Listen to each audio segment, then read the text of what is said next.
Hello and welcome to another video. In today's video we'll discuss traveling to Mexico and what the current requirements are to ensure your trip goes smoothly and without complication. That's right. We'll discuss what documents you need.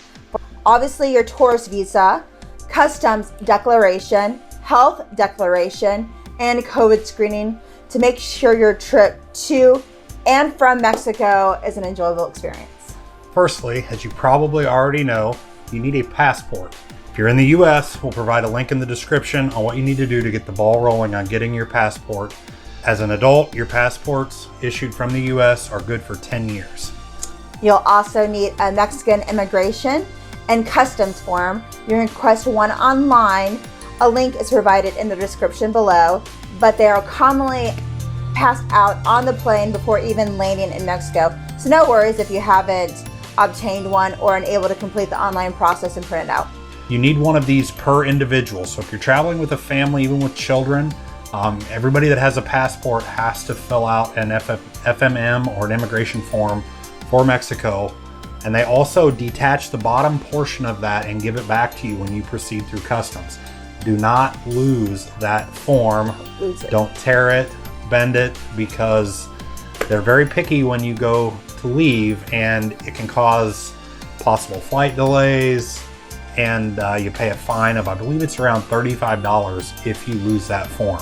Another thing to keep in mind when filling that form out, Mexico does their dates day, month, year, rather than month, day, year like the US. So it's really easy as you're putting in your birthday to want to put your month, your day, and your year, and that won't be accepted if you fill the form out incorrectly. Another form that you'll be given on the plane is a customs declaration form.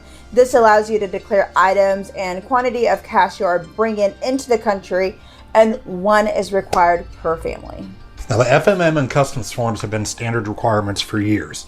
Something new that Mexico is requiring is the Vuela Seguro, which is a health declaration questionnaire. It'll be available in a link down in the description. And basically, according to Mexico's current travel regulations, you need to fill out the health questionnaire upon entry and again upon exit. However, that has not been our experience. We've only been ever asked to fill it out when we left Mexico, which to me seemed very odd that they would want health questionnaire stuff filled out after you'd spent 5 days or a week or whatever in the country. That's currently all you need to get into the country and start enjoying this beautiful country. If you've used a travel agent, they will more than likely explain all this information to you to ensure that you've got everything you need. If you booked yourself online, there are few more things that you need to know. That's right. Many online booking companies don't disclose or include things like resort tourist environmental tax, which can vary based upon where you're staying. It's usually $1 to $2 per day for the entirety of your stay. And this was something that wasn't included when we booked our last trip, so we had to pay, I think it was around $10 when we checked out. Something to keep in mind. Another tax that's recently been implemented, I'm talking like April of 2021, is Mexico's visit tax. This is around $11 per person, and it's paid online. You're issued a QR code on your phone. There's a lot of debate online about whether or not this is required. My understanding is it is required. However, they're not really enforcing or checking on it all that often.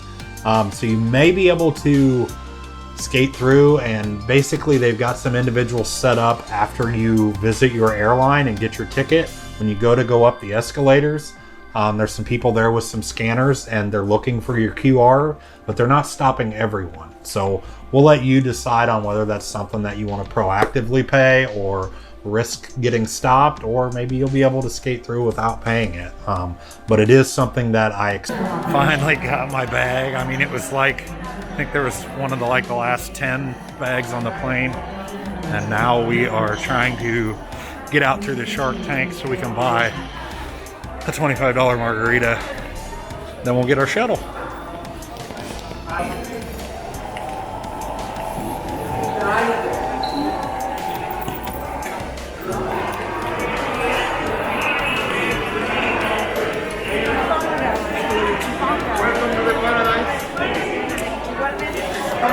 As I'm good, thank you. We already got our stuff.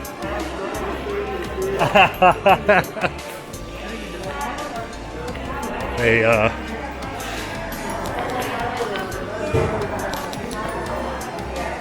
pretty much do whatever they can to get you to stop. Try to sell you a timeshare, sell you a ride. And we are outside.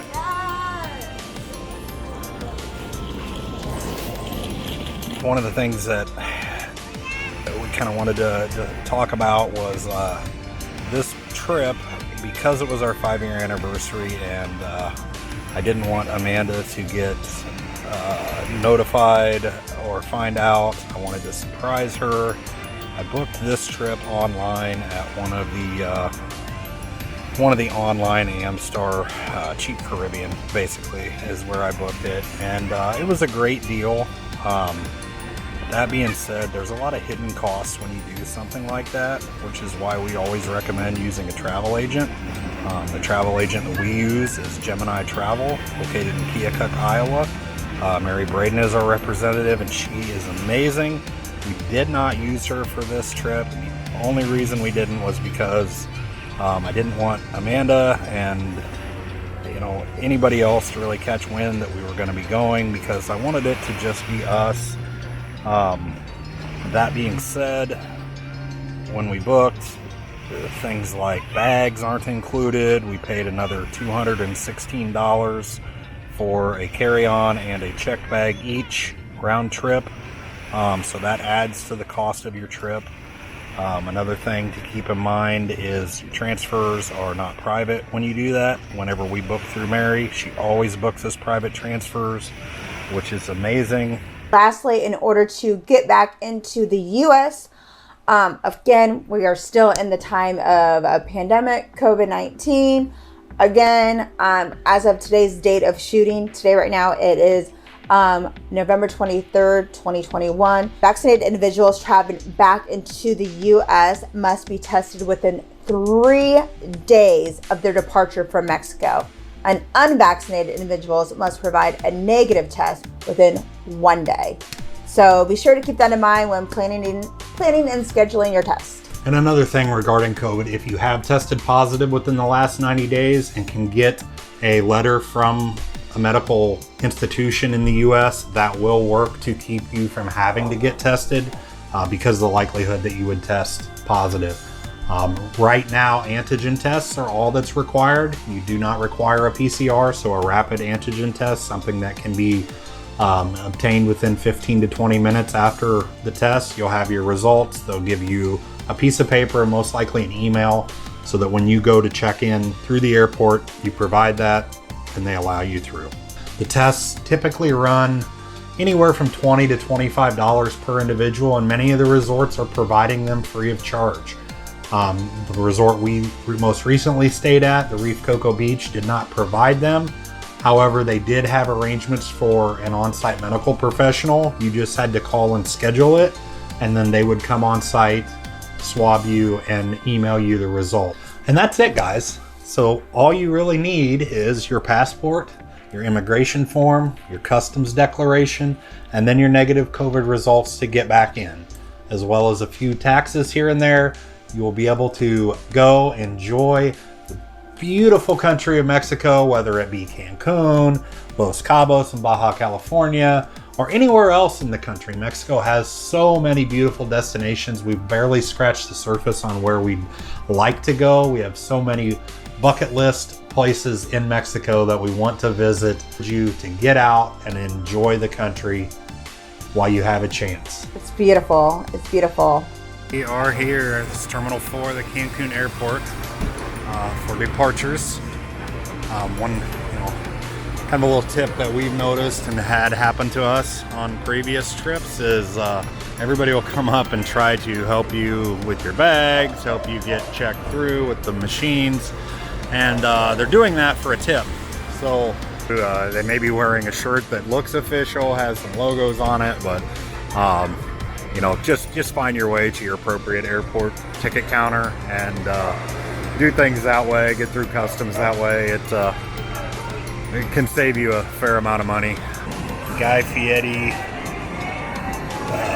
Flavor Town, and we got a pizza, pepperoni pizza, and a couple of Pepsis, and it was about $18 US. So, you know, honestly, like, really not that bad. All right, y'all, taking you to Flavor Town. Guy Fieri's pizza. Very, very good. Please like and subscribe if you enjoyed this video or found it helpful in any way. And if you have any questions, be sure to leave them in the comments. We love, both of us love to help people who maybe haven't gone before, are a little bit nervous, a little bit worried that things aren't going to go smoothly. We've been, you know, enough times to know the process. We're by no means experts. No. But we try to stay up on all the current requirements because we do like to go 2 to 3 times per year. So thank you very much for tuning in, and we'll see you next time.